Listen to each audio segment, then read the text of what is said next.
आराध्य देव के चरणों में वंदना, परम पूज्य गुरुदेव के चरणों में वंदना। Train the trainer Gyanshala teacher के सर्टिफिकेट कोर्स में जुड़े हुए सभी बहन एवं भाई, आज के इस कोर्स में आप सबका स्वागत है। लास्ट ईयर हमारी दिव्यांगी बहन से एक बार बात हुई थी कि टीचर्स को भी कुछ ट्रेनिंग देनी चाहिए, और उसके बाद मन में विकल्प आया कि ये ऑनलाइन ट्रेनिंग ही हम दे सकते हैं, और केवल टेम्पा वाले टीचर्स को ही क्यों, हमारे यहाँ के सेक्शन मिल के और भी कोई जुड़ना चाहे जो भी, तो वो भी ले सकते हैं। क्योंकि जब पढ़ाना है, दूसरों को पढ़ाना है, तो उससे पहले ज़रूरी है कि हम खुद भी उन सब चीज़ों को जानें बेसिक से। तो ये जो हमारा लेवल 1 का कोर्स है, आज हम स्टार्ट कर रहे हैं, ये सर्टिफिकेट कोर्स लेवल 1 का है। तो इसमें बेसिक से हम चलेंगे पूरा, और बच्चों को कैसे पढ़ाना वो भी आपको पता चलेगा। पर उससे पहले कि हम उसको जानें क्या चीज़ है, कैसे है, तो बेसिक से पूरा चलेंगे। सबसे पहले आज का हमारा जो है टॉपिक है इंट्रोडक्शन टू जैनिज्म। जब हम एक an introduction to Jainism start करते हैं, जैनिज्म की जब हम बात करते हैं, तो सहज ही जब उसका इंट्रोडक्शन की बात करें, तो उसकी हिस्ट्री और ट्रेडिशन, उसके बारे में भी हमारी इच्छा होगी और हमें जानना चाहिए, तभी हम उसके बारे में कुछ आगे बता पाएंगे। तो जब हिस्ट्री की बात करते हैं, सबसे पहले हमारा ध्यान जाएगा इंडियन कल्चर पर। हमारा जो इंडियन कल्चर है, हम उसको दो ग्रुप में कैटेगराइज कर सकते हैं। एक मोटा मोटी दो ग्रुप में उसको हम डिवाइड कर सकते हैं। फर्स्ट ग्रुप इज ब्राह्मण ग्रुप, ब्राह्मण कल्चर। सेकंड इज समण कल्चर। तो जब हम ब्राह्मण कल्चर की बात करते हैं, तो इंडियन कल्चर में ब्राह्मण कल्चर को फॉलो करने वाले कुछ फिलोसॉफिकल स्कूल्स हैं, या हम कह सकते हैं कुछ ऐसे दर्शन हैं जो ब्राह्मण कल्चर को ही फॉलो करते हैं, जैसे है मीमांसा, वेदांत, न्याय, वैशेषिक। तो इसकी अपनी फिलोसॉफी है, और ये ब्राह्मण कल्चर को ही फॉलो करते हैं। हम उसके डिटेल में आज नहीं जाएंगे, क्योंकि हमारा फोकस अभी जैनिज्म पर है, हम जैनिज्म को फोकस करना है।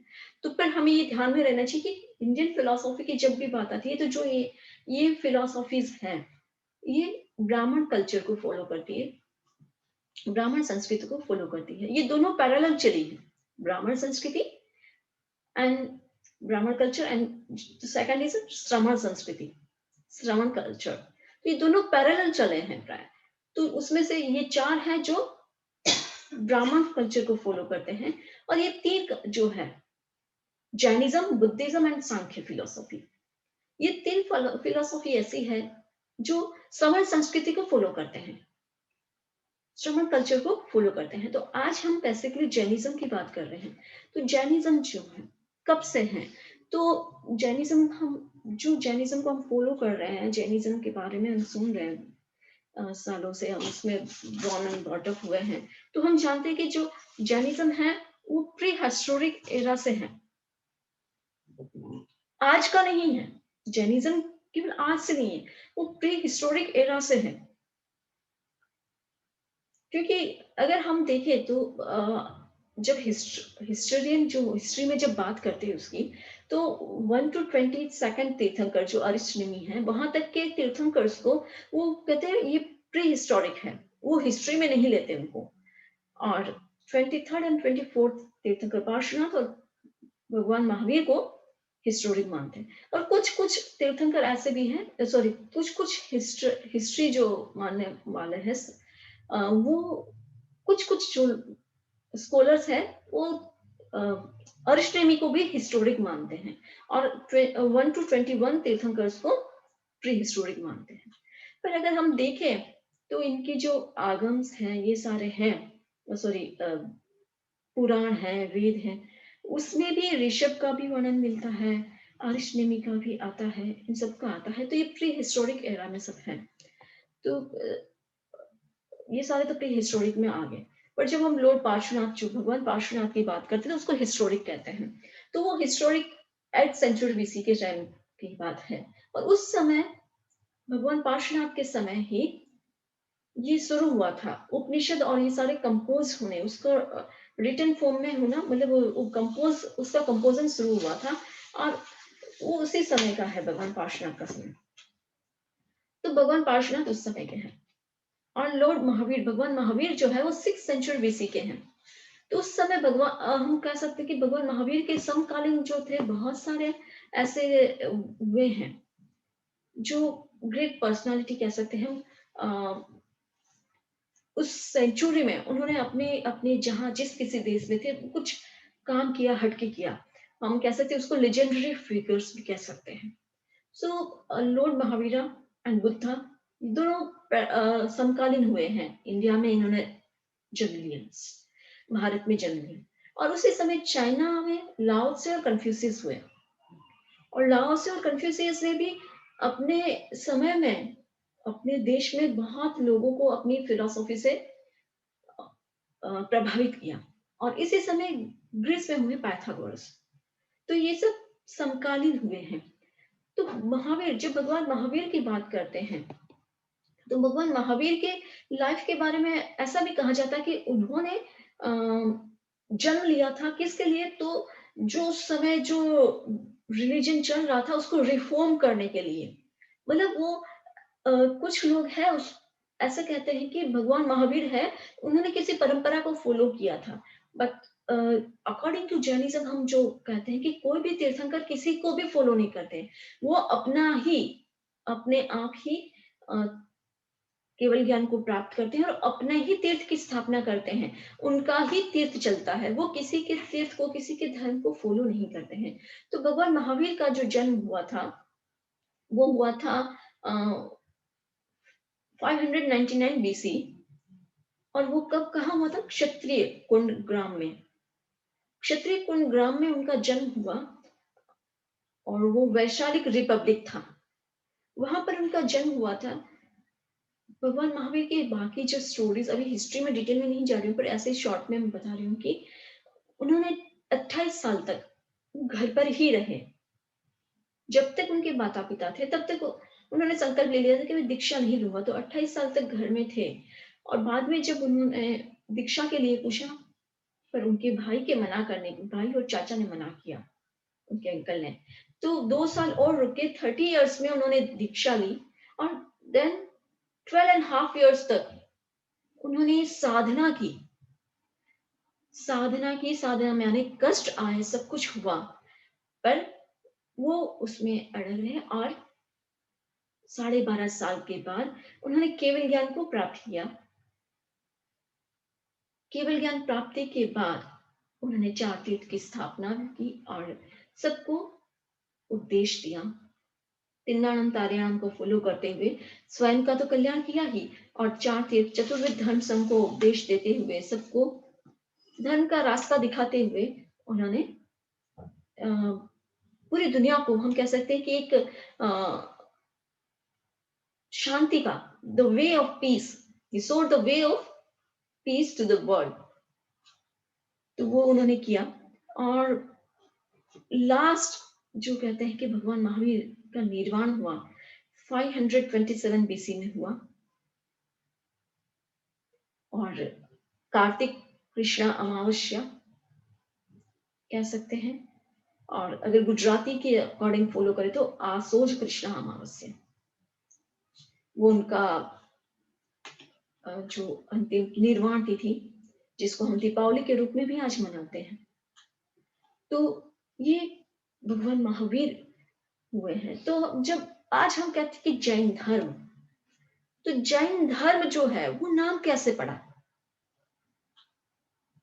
तो कहा जाता है कि जब हम आगम काल में देखते हैं भगवान ऋषभ के साथ अरहत ऋषभ आता है और उस समय अरहत धर्म कहा जाता था। अरहत धर्म के रूप में ही वो जाना जाता था। और जो अपने एंशिएंट वैदिक लिटरेचर है, जैसे पद्म पुराण हो गया, मत्स्य पुराण हो गया, शिव पुराण हो गया, ये सारे वैदिक लिटरेचर है जो ब्राह्मण संस्कृति से फॉलो करते हैं। तो उन्होंने जो नाम दिया है वो अरहत धर्म दिया है उसमें। तो जो पहले स्टार्टिंग में जैन धर्म का जो नाम था वो अरहत धर्म ही रहा है। और ये जो टर्म अरहत, ये जो शब्द है अरहत, वो कंटिन्यू भगवान पार्श्वनाथ तक ये ऐसे ही चला। भगवान पार्श्वनाथ तक ऐसे ही चला अरहत धर्म। और उसके बाद उसको निर्ग्रंथ धर्म भी कहीं कहीं कहा जाने लगा। निर्ग्रंथ धर्म भगवान महावीर ने, क्योंकि भगवान महावीर ज्यादातर जैसे अरहत पार्श्वनाथ के रूप में फेमस है, पर भगवान महावीर श्रमण भगवान महावीर स्वामी उस श्रमण के रूप में ज्यादा फेमस हुए हैं।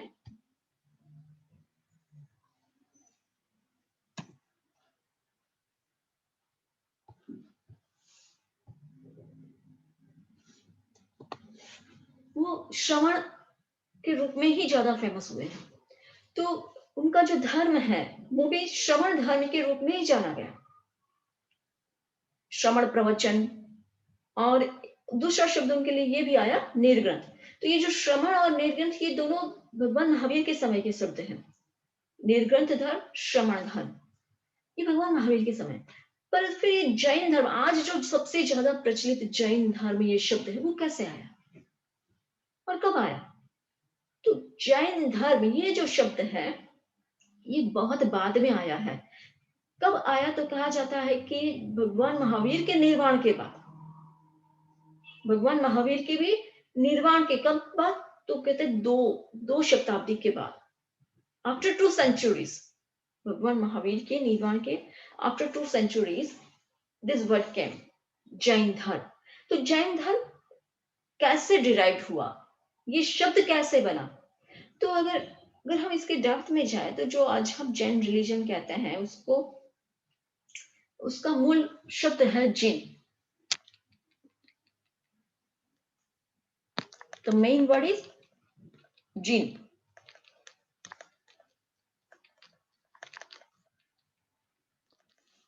ये जिन शब्द, जिन किसको कहते हैं? हम जो अरहत है उनको जिन भी कहते हैं, जिन्होंने 4 कर्मों का क्षय किया है और फिर मतलब अपनी आत्मा को जीता है, इंद्रियों को जीता है। जिन जो है वो जिन जये धातु से, मतलब जीतने के अर्थ में जिन धातु से आता है। हाँ, तो किसको जीतते हैं? वो जो जिन है वो राग और द्वेष को जीतते हैं, इसलिए उसको जिन कहा। राग और द्वेष को उन्होंने जीता है, अटैचमेंट एंड अवर्जन, इसको जीता है। और उसको जीतने से उनको क्या कहा? जिन कहा। और जैसे अगर आपने सुना है, जैसे बौद्ध किसको कहते हैं? जो बुद्धिज्म को, बुद्ध को फॉलो करते हैं वो बौद्ध हो गए, शिव को फॉलो करते हैं वो शैव हो गए, विष्णु को फॉलो करते हैं वो वैष्णव हो गए, क्राइस्ट को फॉलो करते हैं वो क्रिश्चियन हो गए। वैसे ही जो जिन को फॉलो करते हैं वो जैन हो गए। पर इसमें और इसमें डिफरेंस क्या हुआ? Main difference, what is the main difference between all this philosophies और जैन फिलोसॉफी? तो ये जो सारी है शैव, बौद्ध, ये पर्टिकुलर क्या हो गया? ये किसी एक व्यक्ति को फॉलो कर रहे हैं, पर्टिकुलर व्यक्ति को फॉलो करते हुए चल रहे हैं, तो वो हो गया शैव, मतलब क्राइस्ट को फॉलो करना, क्रिश्चियन तो वो एक जीसस क्राइस्ट को फॉलो कर रहे हैं। पर जो जिन है, तो जैन जैन धर्म की एक विशेषता है, ये किसी पर्टिकुलर व्यक्ति को फॉलो नहीं कर, ये क्वालिटी को फॉलो कर रहा है। जिन जो है ये कोई पर्टिकुलर व्यक्ति नहीं है, जिन्होंने राग द्वेष को पूर्ण रूप से जीत लिया है वो जिन है। तो हमारे 24 ही तीर्थंकर जिन, केवल इस तीर्थंकर, इस 24 के नहीं, जब भी किसी ने राग और द्वेष को जीता है वो जिन बनता है। और उस जिन के द्वारा बताए हुए धर्म को जो फॉलो करता है उसका धर्म है जैन धर्म। उसमें जो मानता है, उसको जो फॉलो करता है वो है जैन। तो उसको फॉलो करने वाला हर व्यक्ति जैन है, और वो रिलीजन जो है, वो जो धर्म है वो जैन रिलीजन, जैन धर्म है। तो ये जैन धर्म की बात हुई। तो अब कहते हैं कि ये जो जैन धर्म है उसका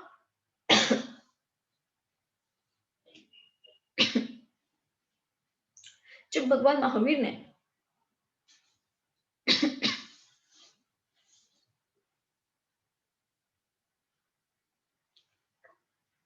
केवल ज्ञान को प्राप्त किया और फिर उन्होंने 4 तीर्थ की स्थापना की।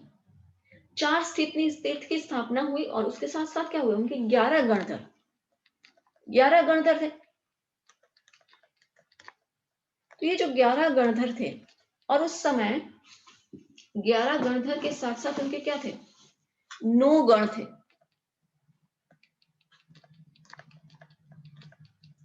मतलब जैनिज्म में जो कह सकते हैं कि मैनेजमेंट स्टार्टिंग से है। आजकल जब सब हम एमबीए और के कोर्सेज इतने चलते हैं, but in Jainism we can say that it's from starting management is that. भगवान महावीर ने भी 4 तीर्थ की स्थापना करते ही 11 गणधर हुए और 11 गणधर को 9 गण की व्यवस्था दे दी। तो कहा जाता है कि जो 11 गणधर थे उसमें उनके 9 गण की व्यवस्था दी। तो जो अग्निभूति, वायुभूति, व्यक्त, सुधर्मा, मंडित और मौर्यपुत्र, ये जो पहले 7 थे, ये पहले 7 को एक एक गण की व्यवस्था दी।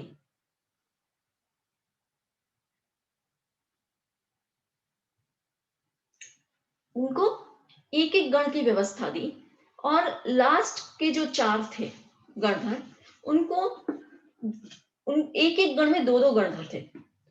तो जो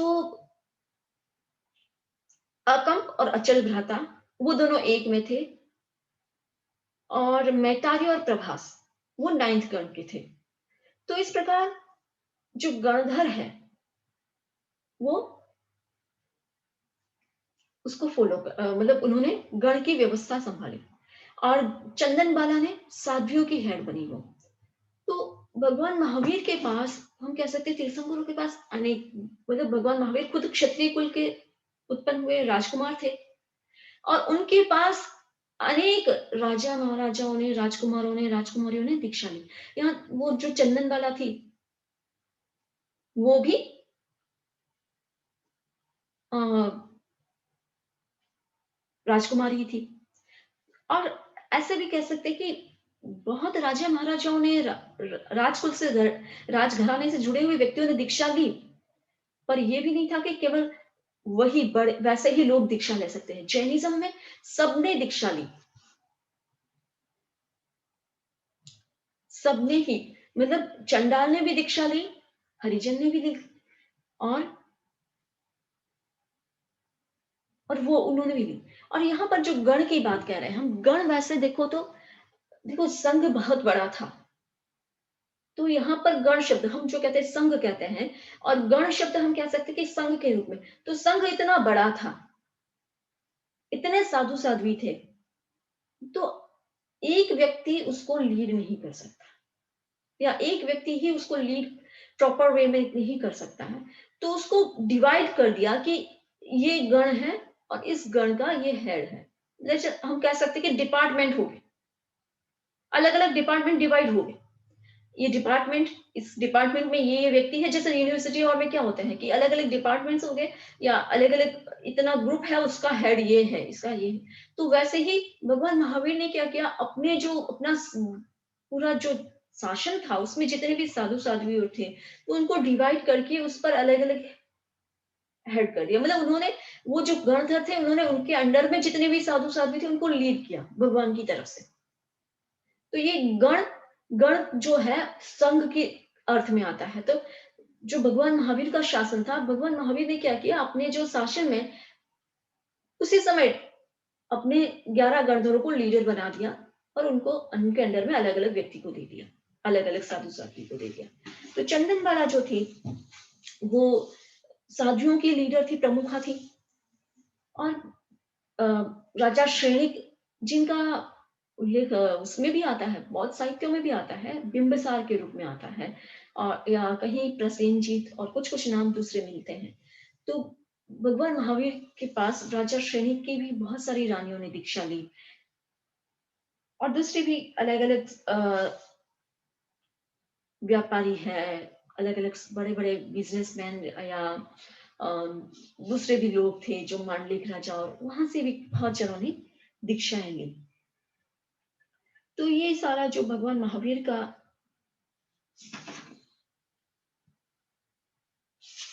शासन था, उस समय भी बहुत सारे अलग अलग पोस्ट या व्यवस्थाएं हम कह सकते हैं मैनेजमेंट की दृष्टि से डिवाइड की हुई थी।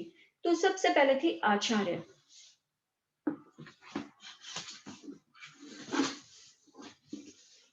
जिसे उस समय कहा जाता है कि 8 ऐसे अलग अलग पोस्ट थी। गणधर और तो थे, तीर्थंकर और गणधर थे, और उसके अलावा 8 पोस्ट थी।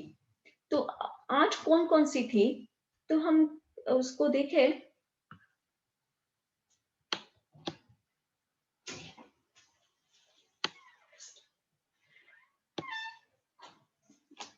उसको देखें तो फर्स्ट जो थी वो आचार्य थी।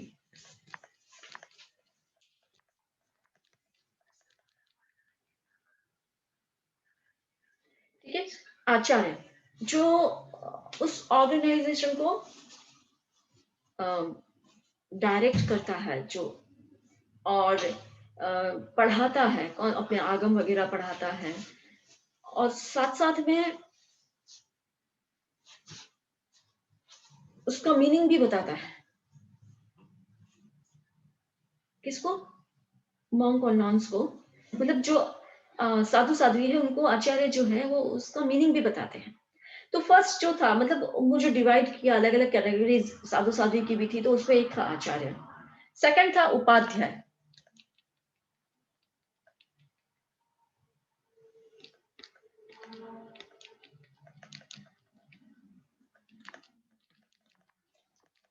उपाध्याय, तो उपाध्याय जो थे वो क्या थे? उपाध्याय के लिए मतलब कहा जाता है कि ये रिस्पॉन्सिबल थे किसके लिए? जो आगमों का ज्ञान है, 11 अंग, मतलब जो आगम है, आगमों को खुद का उनको नॉलेज करना और साथ बाकी को भी पढ़ाना, उनको जिम्मेदारी दी जाती। जो उपाध्याय जिनके पास अच्छा ज्ञान होता था आगमों का, तो उनको उपाध्याय की पदवी देकर उनको जिम्मेदारी दी जाती थी कि आप भी इसका गहन अध्ययन करो और साधु साधियों को भी कराओ। तो वो दूसरी पोस्ट हुई उपाध्याय की। तीसरी थी स्थविर की।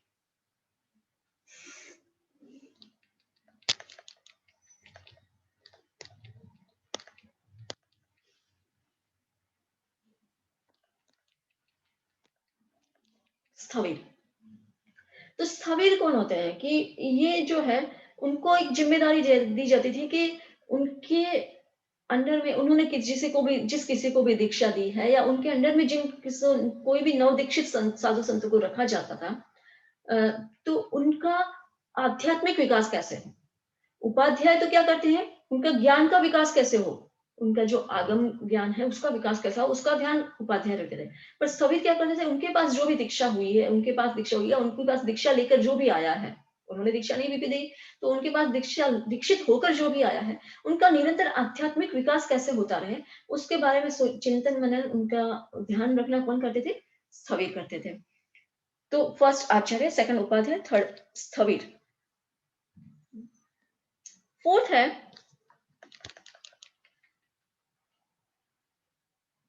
प्रवर्तिनी।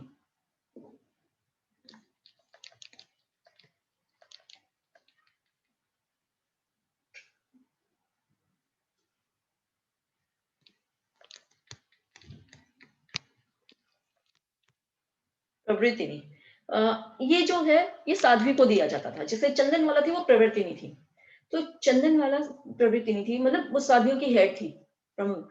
तो उनके पास क्या होते हैं कि जितने भी साधियां हैं उनका उनकी देखभाल करना, उनका ध्यान रखना प्रवृत्तिनी का काम होता है। उसके बाद है गणी।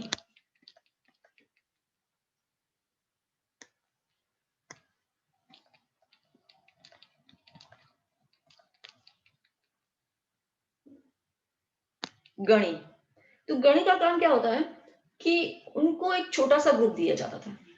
आचार्य के पास तो पूरा संघ होता है, पर गणी को एक छोटा सा ग्रुप दिया जाता था। तो वो गणी को छोटा सा ग्रुप संतों का दिया जाता था, और वो लीड करते थे, वो गणी होते थे। फिर है गणधर।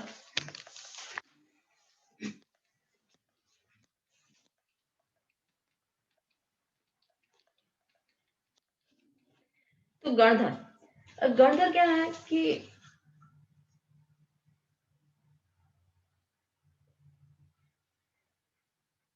वो सारा मैनेज करते थे। क्या चीज मैनेज करते थे कि जहां विहार और जो साधु साध्वी करते थे,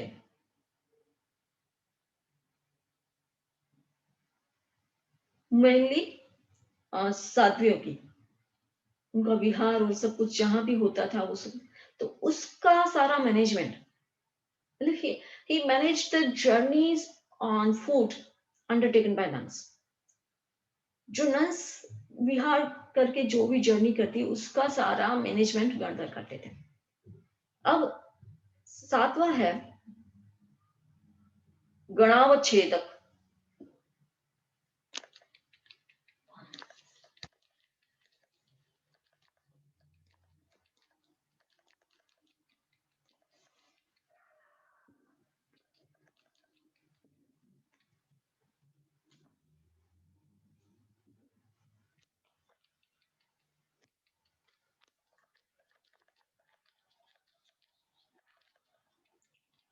गणावच्छेदक, ये गणावच्छेदक क्या करते हैं, वो हमेशा ध्यान रखते हैं कि जो उनका मिशन है, जो भी मिशन है उसको कैसे आगे बढ़ाया जाए चारों तरफ, मतलब जैसे जिन शासन की प्रभावना का मिशन है तो कैसे किया जाए और साथ साथ में कैसे डेवलपमेंट हो। तो गणावच्छेद को ये ड्यूटी दी जाती थी कि आप ये ध्यान रखो कि कैसे इसको हम स्प्रेड आउट करें और साथ साथ में कैसे डेवलपमेंट हो, उसकी सारी चिंता गणावच्छेद करते थे। और आठवां था प्रवर्तक।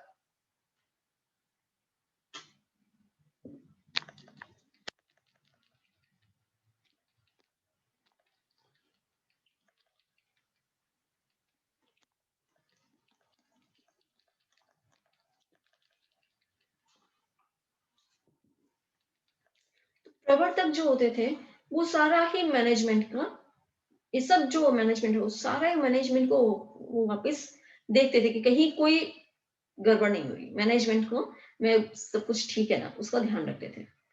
तो ये 8 तरह की पोस्ट जो उस समय भगवान महावीर के समय अलग-अलग दी जाती थी और उस पोस्ट के अकॉर्डिंग उनको अपनी-अपनी जो रिस्पॉन्सिबिलिटीज़ दी गई उसको वो फुलफिल करने की फुलफिल करते थे।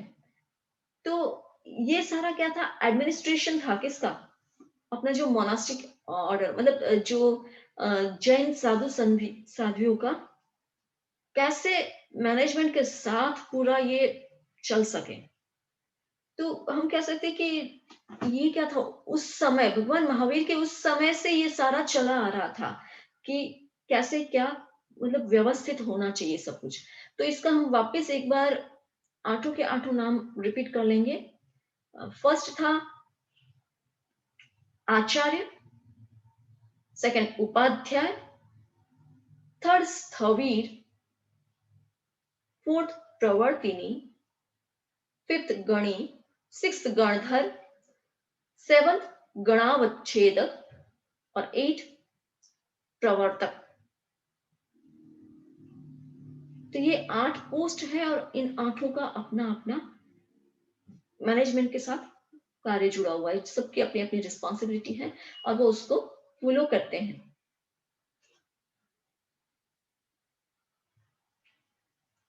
तो इसमें इतना जो हमने किया है उसमें अगर कुछ भी क्वेश्चन है